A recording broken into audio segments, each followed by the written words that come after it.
It's not a story of good versus evil, but of flawed people navigating a violent world where morality is murky and consequences are inescapable.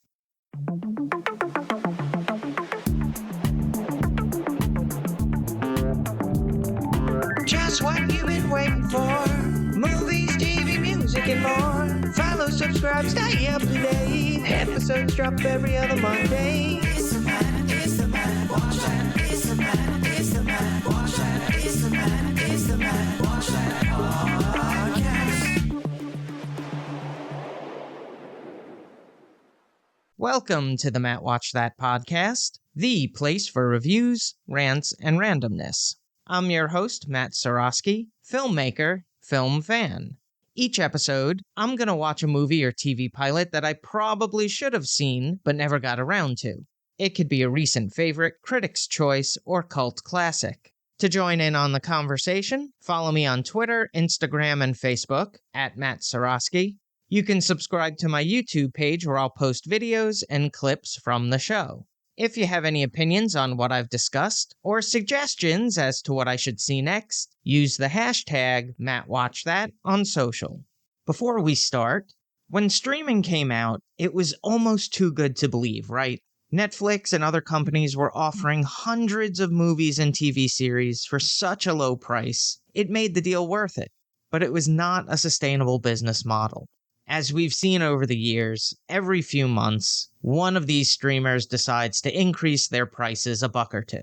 This time around, Apple announced it's going from $9.99 to $12.99. And more, you're seeing the same content being shared across these services, which makes you wonder, what am I paying for? Well, recently, I had to buy a new TV, and bought one from Roku. So it's got the whole interface with the apps, and I've become a big fan of FAST channels. That stands for Free Ad-Supported Streaming TV. And FAST channels are on a bunch of partners: Prime Video, Cineverse, Pluto TV, Tubi, and of course Roku. Now, I have to admit, I've been watching more of these FAST channels than any of the streaming services I have. And they're free! At any point throughout the day, I can turn on the Goldbergs, Supermarket Sweep, Teenage Mutant Ninja Turtles, American Gladiators, Bob Ross, The Dog Whisperer, and there are a ton of movie channels. Sure, there are commercial breaks, but no longer than 90 seconds. Oh, and did I mention? They're free! So at some point, if these companies continue to raise their prices, I don't see a viable reason to keep them. Sure, they all have their big hits, but after Stranger Things is over, what does Netflix really have to offer me? HBO Max used to be my go-to at night. I'd put on one of their movies and go to sleep. But as I said, a lot of those movies are on other services as well. Peacock just lost all of the premium live events from WWE, so what's really keeping me there?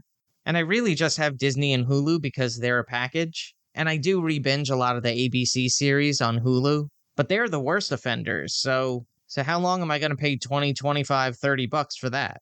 And it's funny, all of these companies are worried about churn. That's the big buzzword, churn, churn, churn, churn. You'll hear it on every quarterly report. It basically means turnover. How many people are subscribing and unsubscribing to their service? Well, I'll tell you one way that will definitely get people to unsubscribe. Keep raising your prices. So to all my movie and TV buffs out there, look into these FAST channels. There are usually 80 to 100 of them on all these services, and I guarantee you're gonna find something you like. On to the main attraction. Each review will end with a ranking out of 5 stars. 1 star is skip it, 2 stars watch at your own risk, 3 stars standard fare, 4 stars worth checking out, and 5 stars must see. Now, if I give a title 5 stars, it doesn't mean I'm comparing it to Casablanca, Jaws, or Seinfeld. I rank titles based on other movies or TV series in that genre and at that time period. On this episode of the podcast, I'll be reviewing Unforgiven from 1992. It was directed by Clint Eastwood, who helmed psychological thriller Play Misty for Me, supernatural western High Plains Drifter, action film The Eiger Sanction, and war drama Heartbreak Ridge. He's been nominated for 11 Academy Awards, winning 4. The screenplay was written by David Webb Peoples, who scribed sci-fi flick Blade Runner, body horror Leviathan, and dystopian thriller 12 Monkeys. He received 1 Academy Award nomination for Best Writing, screenplay written directly for the screen for this movie. The all-star cast is led by Clint Eastwood. By the time Unforgiven released in 1992, Clint was already a towering figure in Hollywood, known for his iconic roles in Sergio Leone's spaghetti westerns and as the tough-as-nails Dirty Harry. This movie marked a turning point in his career, showcasing his maturity as a filmmaker and actor, leading to Mystic River, $1 Million Baby, and Gran Torino, carving out a legacy as one of American cinema's most enduring and versatile talents. A prolific and intense performer, Gene Hackman brought gravitas to every role he played, from Popeye Doyle in The French Connection to Lex Luthor in Superman. His chilling turn in Unforgiven as Little Bill Daggett earned him a 2nd Academy Award, this time for Best Supporting Actor. Hackman remained a force in Hollywood with standout performances in The Firm, Crimson Tide, and The Royal Tenenbaums. Morgan Freeman's calm authority and deep resonant voice had already begun to make him a household name by the early 90s, with roles in Driving Miss Daisy and Lean On Me.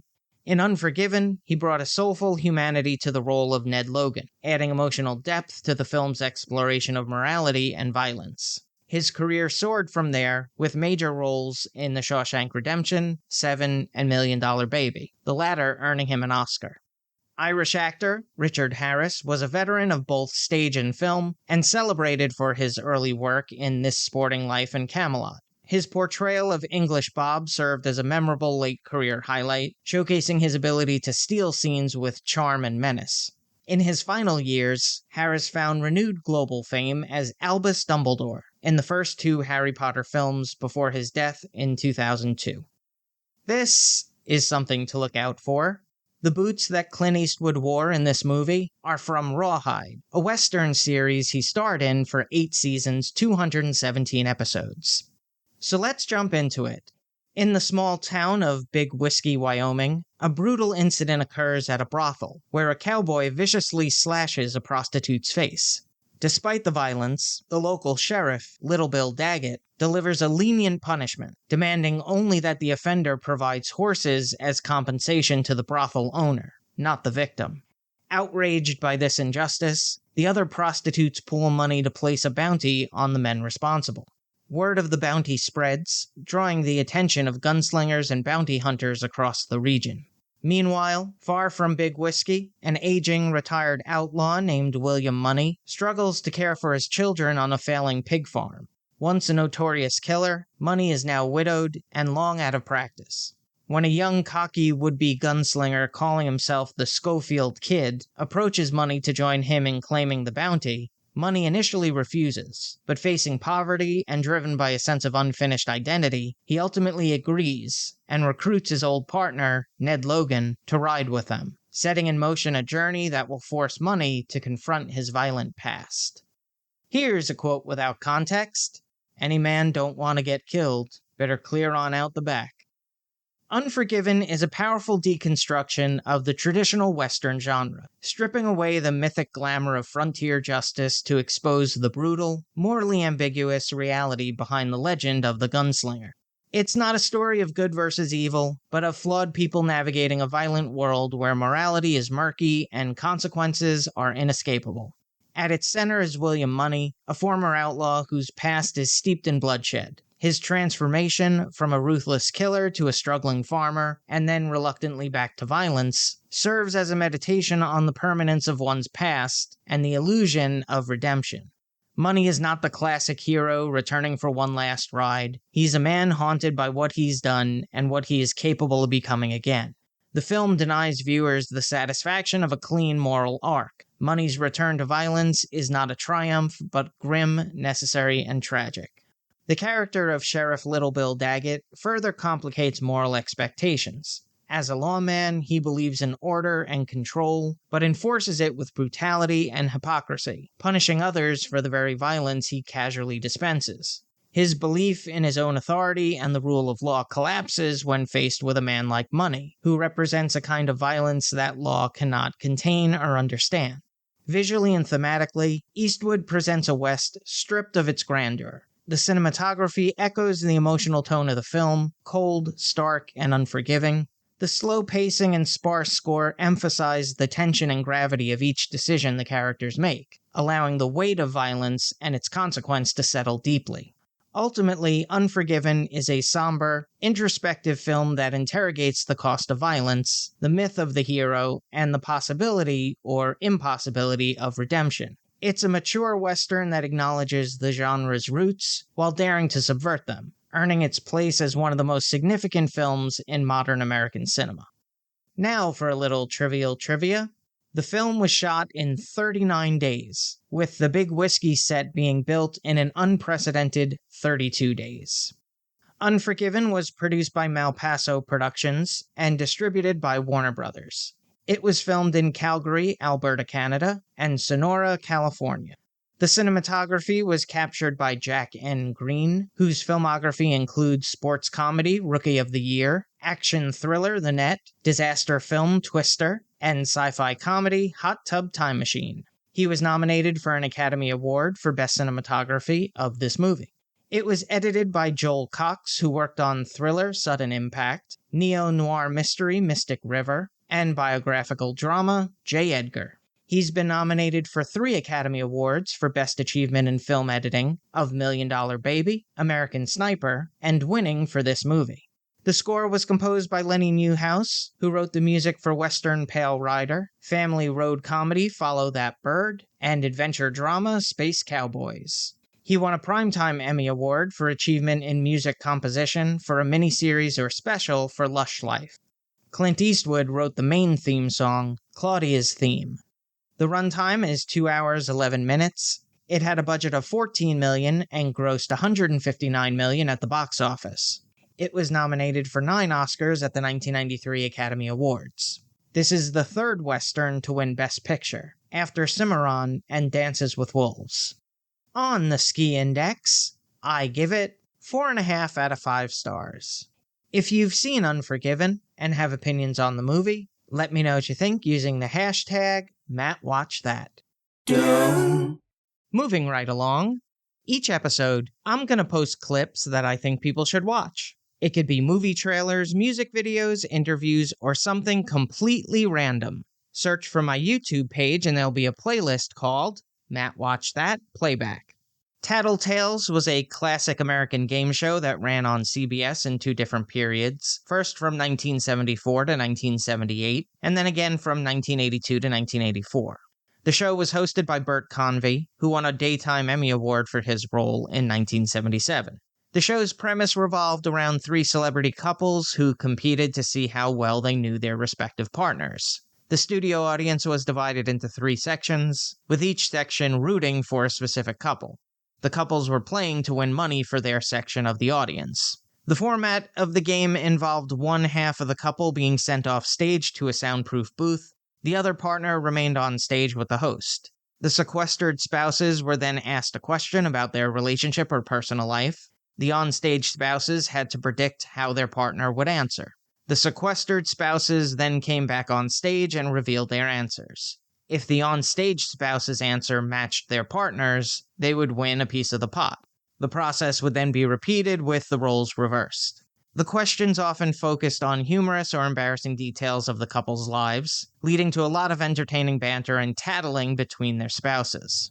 The show featured famous TV stars, film actors, and musicians, many of whom were married at the time. Tattletales was created by Mark Goodson and Bill Todman, a charming, lighthearted game show that played on the humor and the dynamics of celebrity relationships. The show's simple concept of how well do you know your spouse, combined with the celebrity appearances, made it a favorite on television for its time. The easygoing format, coupled with the fun and often hilarious interactions, left an enduring impact on the game show genre. So I've selected a couple of clips from the show. There's a longer form video with Betty White and Alan Ludden, which really showcases their affection for each other. All these clips are available in the Matt Watch That Playback playlist on YouTube. Check it out. Now it's time for the recommendation. Yes, that's the word recommendation with Matt in the middle. I'm going to end each podcast with my own recommendation of a movie or TV series. Today I'm talking about Running Point. It tells the story of Isla Gordon, a reformed party girl who is unexpectedly thrust into the role of president of her family's professional basketball team, the Los Angeles Waves, after her older brother Cam is forced to step down due to a drug scandal.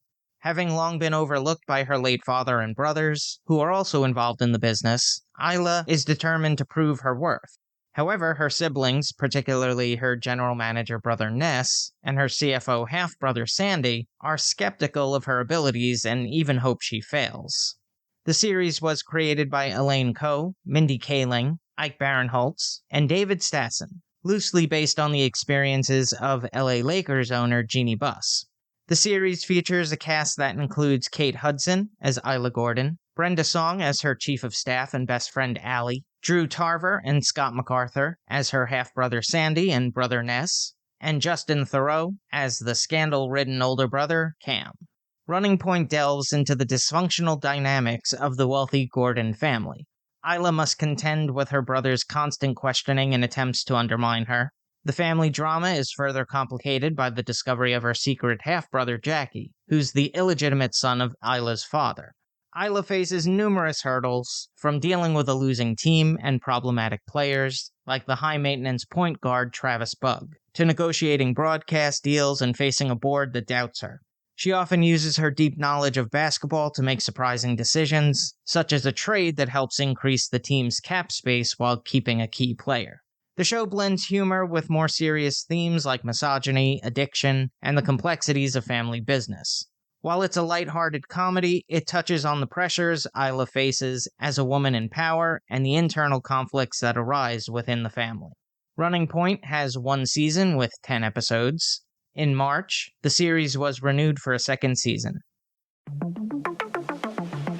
That's all for this edition of Matt Watch That. Thanks for listening to me babble. You can follow me on Twitter, Instagram, and Facebook at Matt Seroski. You can subscribe to my YouTube page where I'll post videos and clips from the show. If you have any opinions on what I've discussed, or suggestions as to what movie or TV pilot I should see, use the hashtag MattWatchThat on social. Head over to mattseroski.com for all the latest news and updates, and come back next time for the reviews, rants, and randomness.